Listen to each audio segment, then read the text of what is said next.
Hey everybody, Marcus Crawford here with the Idaho Quadcopter channel.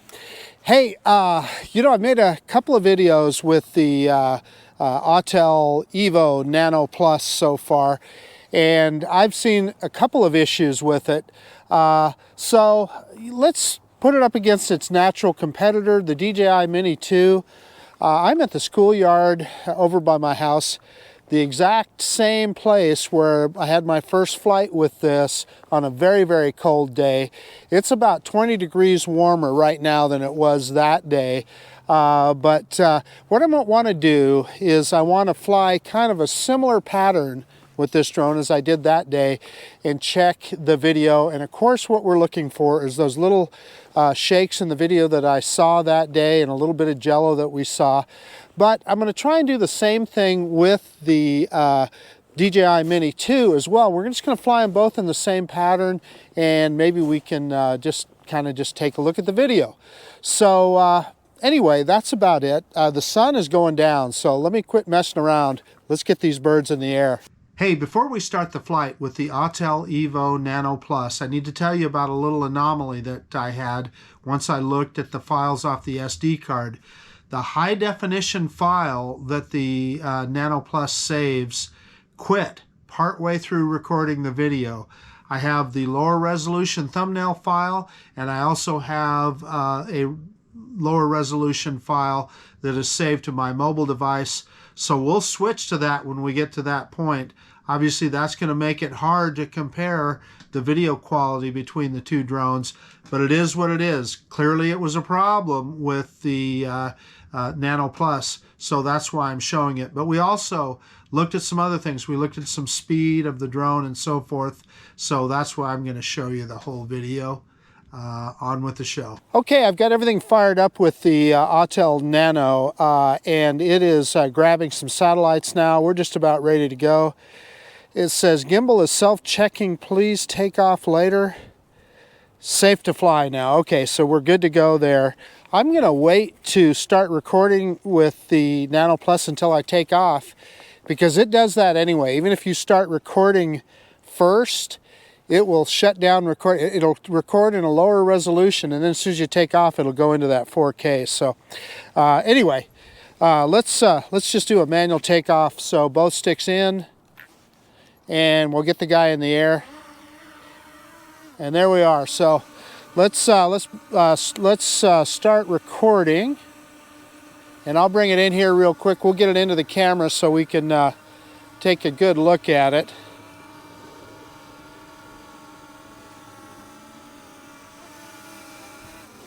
So there you go. You can see that little gimbal working like it should.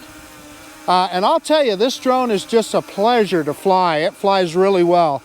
And what I'm going to tell you is I'm going to fly both of these drones in normal mode, or standard mode as Autel puts it. So let's go ahead and do our manual droning. I'm going to drop that gimbal down before I take off here.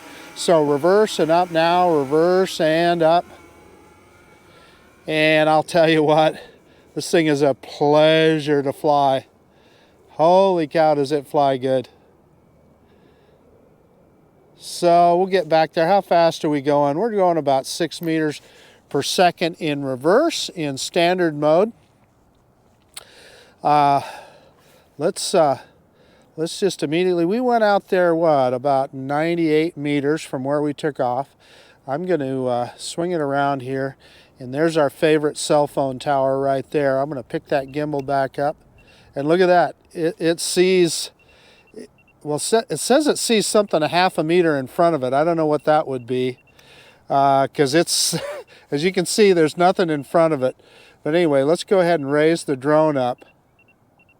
Boy, what's it seeing there? That was kind of odd. Anyway, so let's do a manual droney a manual orbit to the drone's right, and we'll go around the tower here real quick. And as soon as we get around here, looking at where the sun is, you'll be able to see how low the sun is in the sky, and it's going to be going down here pretty quick. So we're going to make this a quick flight, and then we'll get the Mini 2 in the air. But there's that sun low in the winter sky right there.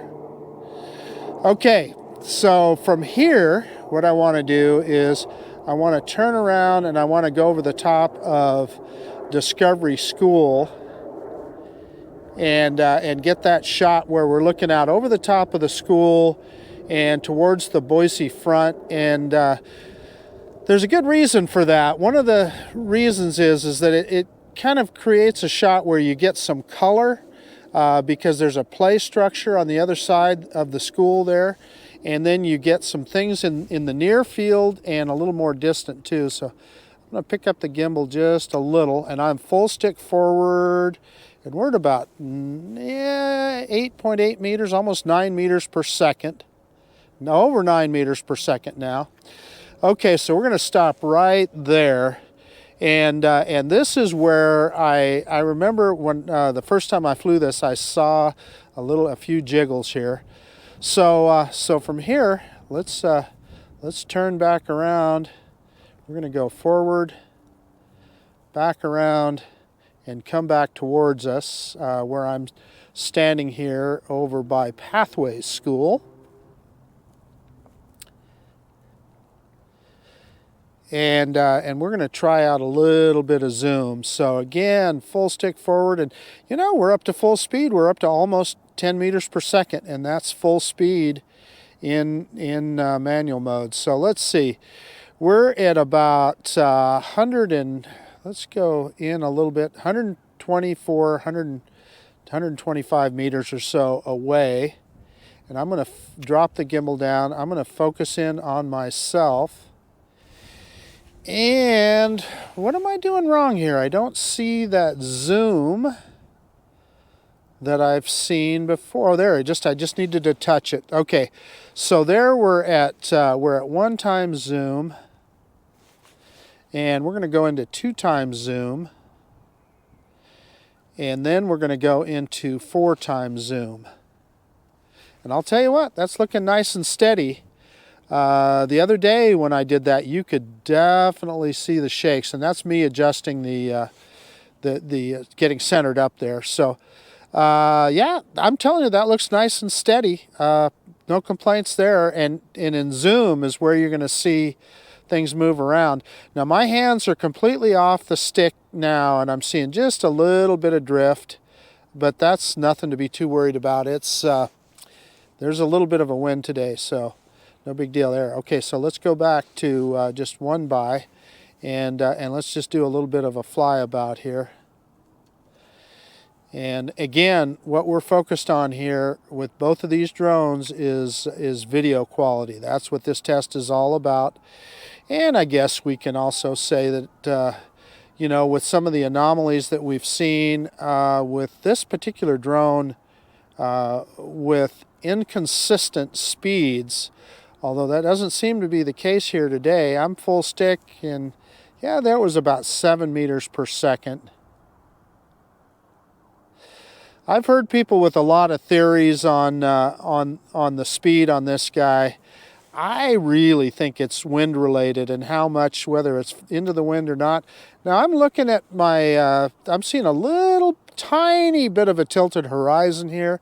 Very, very slight. I can see it with the grid lines on my FPV feed. There we're up to the full 10 meters per second there. That's top speed in the manual for this drone in standard mode.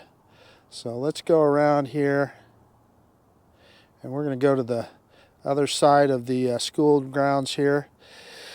And you know, this is a series of charter schools here, and God, okay, it's starting to move now. Yeah, it took it a minute to get going there. And again, we're right up to that 10 meters per second. And let me say this, the drone is behind me. I've got the, I'm facing exactly the opposite way from the drone with the controller. So good job, Autel, on their control system. This thing is exemplary. Okay, let's go full stick forward again, and we're going to come right back up over the top of Pathways School here. And let's take a look at that top speed. And again, we want to look at what we see with regard to video quality. I can tell you what I'm seeing on the FPV screen sure looks good. So if that's the case, I'm happy. But look at this, see, coming this direction, and I don't know why, 6 meters per second. So I'm at full stick forward. Why is it so much slower this direction? And there's nothing, you know, nothing with regard to obstacle avoidance. So I don't know, that's odd. Let me gain some altitude here, and let's see if I can do an orbit the opposite way around. And I'm doing it a little faster. I'm telling you, the controls on this thing are so good. It is so easy for me to keep that thing.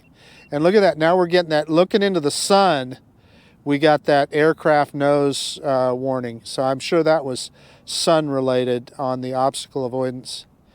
I mean, look at how easy it is to keep that tower in center of frame. God, great job on the flight controls on this thing. They are amazing.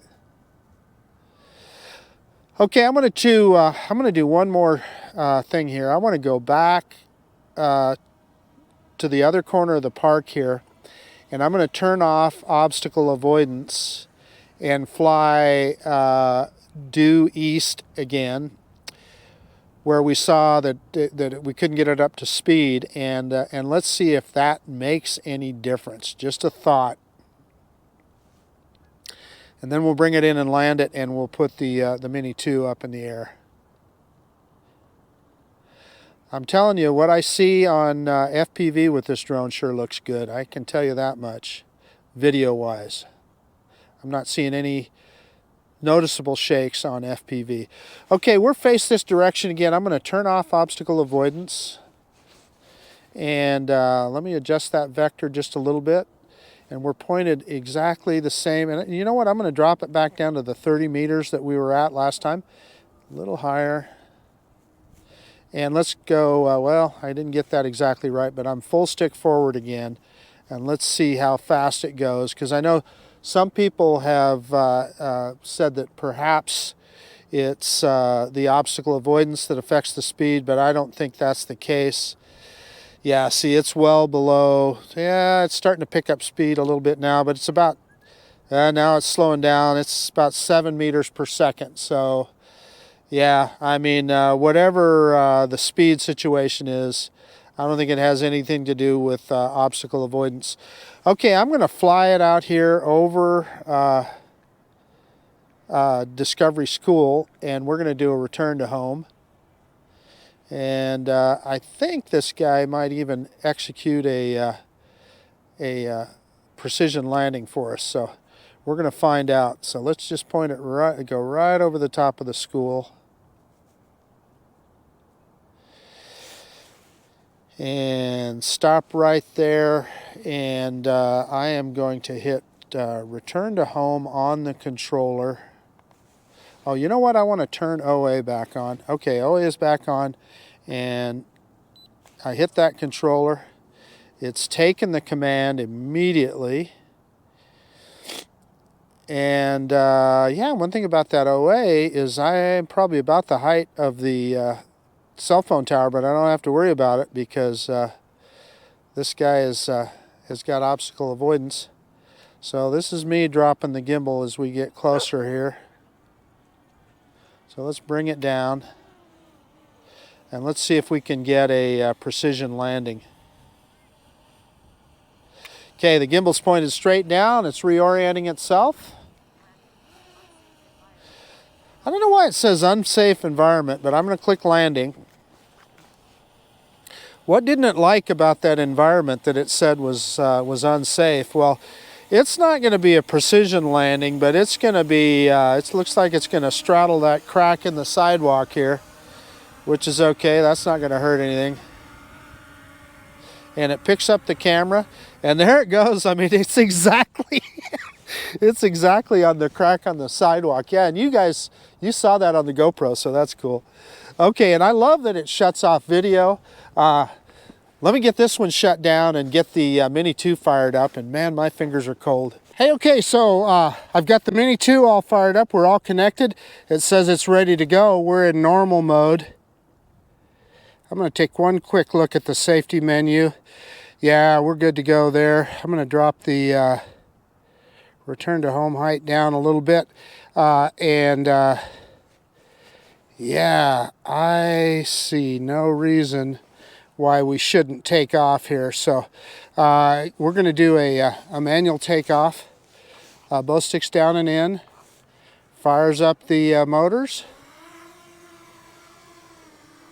And just like the Autel Mini, it's just perfectly stable, hanging there like it's hanging from a string.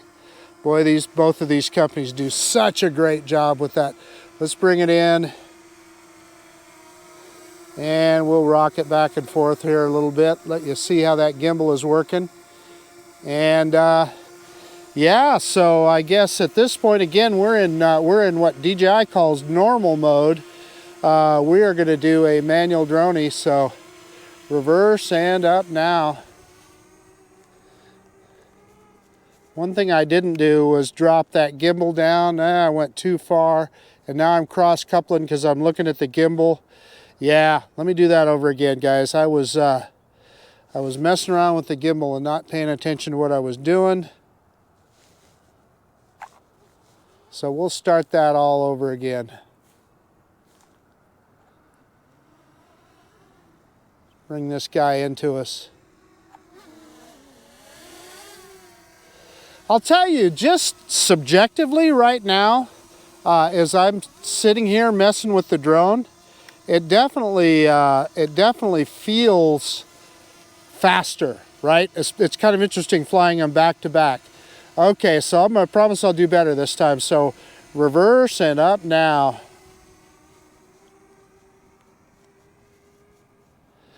And I probably have that gimbal down a little too far now.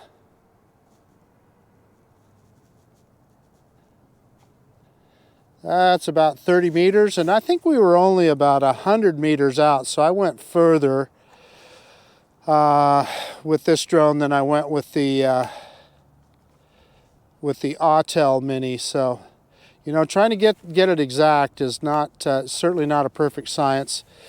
And I no doubt I had that that gimbal down a little bit further. But here we are at the cell phone tower again. So let's get this gimbal centered up on that, and let's do a little half circle around the cell phone tower. And again, you know, I'll tell you, DJI makes it so easy to do these moves. So easy to keep the center of that thing in the center of frame. It's just a pleasure. Now, one of the things you're not seeing on the Mini 2, right, is any obstacle avoidance sensor warnings. Why? Because the Mini 2 does not have obstacle avoidance. So I think that's about as far as we went with the Autel Mini. And you know what? I rotated the other direction, I believe, when we turned around to face Discovery School. So let's do that. And again, what I want you to focus on, everything's all in automatic here. I want you to focus on the quality of video. Obviously, this is a few minutes later, so the sun is down just a little bit more than it was with the Autel Nano, but close enough for us. So let's go straight out here over the center of, and that's me moving it sideways a little bit. And yeah, we're over 9 meters per second there, and I kind of moved sideways. I kind of cross-coupled there, so I think this is about where we were with the other drone. Let me back it up just a little bit. Field of view feels a little different, and that's me messing with the gimbal. So yeah, so take a look at that and see what you think of that. And then we'll move back around. For me trying to remember, you know, exactly the same moves that I made with the other drone. So I'm doing my best.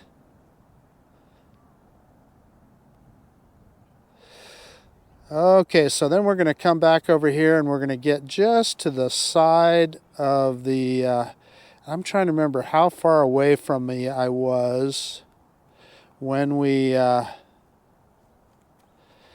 did the zoom. I think this is pretty close. That's me dropping the gimbal down, trying to get centered up. Maybe we were, that's got to be pretty darn close. Okay, we're on 1x zoom. There is 2x zoom. And again, you know, it looks like it's holding us pretty steady. I'm going to drop that camera down. I'm going to mess with the gimbal here and see if I can get it centered right on me. So that's me moving it around. Whoops. That's pretty sensitive. Okay, that looks like it's right on me. Okay, so so that's 2x. So 1x and 2x. And you can compare that with what we saw with the Autel Evo Nano Plus. Okay, let's go back to 1x. Let's pick that gimbal back up, and let's just fly it around here a little bit. So as I recall, we kind of went out to the corner out here. It's so, you know, when the sun gets low in the sky, you definitely get some glare. And so what are we up to here? I am full stick forward, and yeah, you know what? Look at this guy is about 7, not quite 8 meters per second. So that's where we saw slower speeds with the Autel drone as well, the Nano. So, you know, maybe there is some wind that both drones are fighting. So as I recall, when we went this way, the Autel drone got up to full speed. So let's try this. I am full stick forward. And again, yeah, this guy's getting up to, you know, just about, they're just about identical speed-wise. Look at that, 10 meters per second. Not just about identical, they are identical. 10 meters per second. So if we're complaining about low speed with the Autel Nano, we better have the same complaint about the Mini 2 as well, because it appears to be almost identical. So let's move around and take a look and head to the other corner of this little compound here. These are what they call charter schools that are in this compound on this side of the street. Let's move off to this corner and look at that. Just same as we saw with the Nano. We're getting almost up to full speed. There's 10 meters per second. And by the way, I see I'm a little bit higher. I need to drop down a little bit because we were about 30 meters high, I think, with the Nano. So let me move around here. Yeah, this looks like about the same position we were in with the Nano. So let's go full stick forward this way, and let's take a look at that speed and see. Now this one, see, this is picking up. It's going right where we saw the Nano was a little bit slower going this direction. This guy's going right up to its full speed. So yeah, kind of interesting.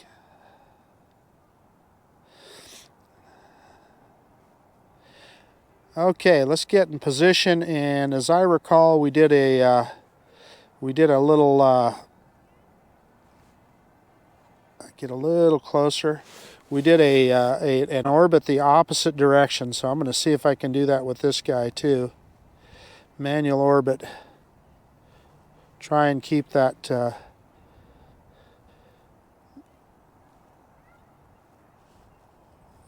so what I see myself doing is cross-coupling there. I was accidentally, what I was doing there, that was operator error. I was pulling back on the stick. So let me move forward here a little bit. I was pulling back on the stick as I went around, so that's what's known as cross-coupling. Although here's what I'll say. If I didn't do that with the Nano, that means that the Nano was easier to control, right?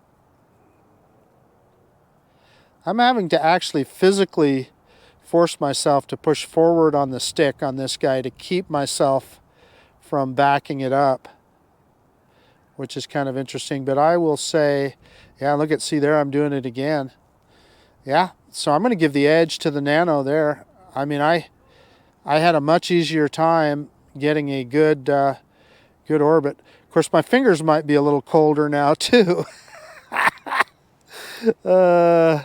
Okay, and you know what? Look at, we're already down. I can't remember how full this battery was when we started, but we're already down to 60% battery. I can't remember where we were at on the Nano Plus.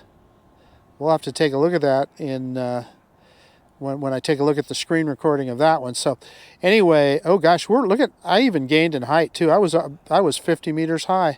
Holy cow. Yeah, I was really cross-coupling there. But there again, I'm going to say, you know, if I was doing it with this drone and not with the Nano, that tells me that the Nano's controls are a little better. So let's do a return to home here. And I'm doing it on the controller, and let's see how this guy does. And this drone does not even pretend to have precision landing, so... And again, what we're looking for here is video quality, and we're going into the sun here, and the sun is a little bit lower in the sky than it was with the Nano Plus, because we are at the end of the day. It's about 4:35 o'clock right now on a Sunday afternoon, and that's me, of course, dropping the gimbal down. Okay, the gimbal is straight down. It's quite a ways off here. Yeah, what I don't want it to do is land right on the edge of that curb. So I'm going to cancel. Look at that. That's not where I want it to be.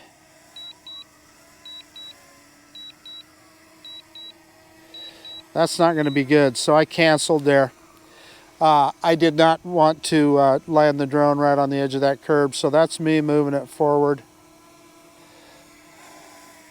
Let's see if we can get it over the top of the landing pad here. That's me trying to get it. Okay, so that looks centered, right? Let's pull straight down on the stick and see what happens. Straight down.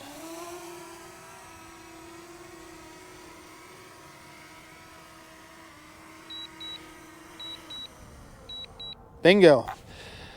Okay, and with this guy, I need to remember to shut off recording. All right, let me get everything shut down and we'll do a quick conclusion. Hey, okay, the DJI Mini 2 and the Autel Evo Nano Plus, natural competitors in the drone market right now. Price-wise, the Mini 2 has a little bit of an advantage. Features-wise, no doubt the Evo Nano Plus has an advantage there. It has obviously obstacle avoidance and tracking and a few other features that the DJI drone does not have. Both of them shoot in 4K 30 frames per second, and that's mainly what we're looking at here. We're looking at video quality. Now, that can be subjective, right? So what you think is great video may not be what I think is great video, and vice versa and so forth. But one of the things I think we can all agree on is that if you see things like jello or any shakes in the video or those kind of things, it's not good. And I've seen a little of that with this guy. I can tell you what I was really encouraged at on this flight is when I put it in full zoom mode, 4x zoom, and by the way, this guy will only go 2x zoom. When I put this one in 4x zoom, it looked rock steady. I didn't see any movement at all, as opposed to the other day when I was flying it. The first time I was out here, I saw it shaking around a little bit. So, you know, I'm cautiously optimistic here. And as far as on just looking at FPV, I didn't see any anomalies with either drone. They both looked really good. I think the other thing that we can put to bed is the speed situation. Both of them got up to 10 meters per second in normal mode, so virtually identical there. It's weird, and this is subjective, but when I was flying this one, it just felt a little quicker, felt like it accelerated quicker and so forth. But there again, that's totally subjective. Now, from a control perspective, I'm going to be honest with you. You guys saw when I was doing the orbit around the cell phone tower here. Now, I know that my hands were a little colder and so forth. It was a little later in the day, but I had a much easier time with this guy, keeping it in control. I was continually cross-coupling with this guy, moving it back when I was trying to move sideways, etc. So I'm going to give the advantage to Autel on that for sure. At least that's how it felt to me. You may have a different experience. So when I get home, I'm going to look at the video off the SD card of both these drones, and if I see any big anomalies, I'll break into the video right here. I guess that's about it. I really like both these drones. The only thing that's been bugging me about this one is, again, that issue that I saw with some shakes in the video. Anyway, we'll hopefully on this one we didn't see anything, but that's about it. I'll quit jibber jabbering. The sun's going down anyway. This is Marcus Crawford with the Idaho Quadcopter channel out. And if you like this kind of content, please consider subscribing to my channel. And most of all, I do appreciate you tuning in and watching this video. And of course, we'll see you on the next one.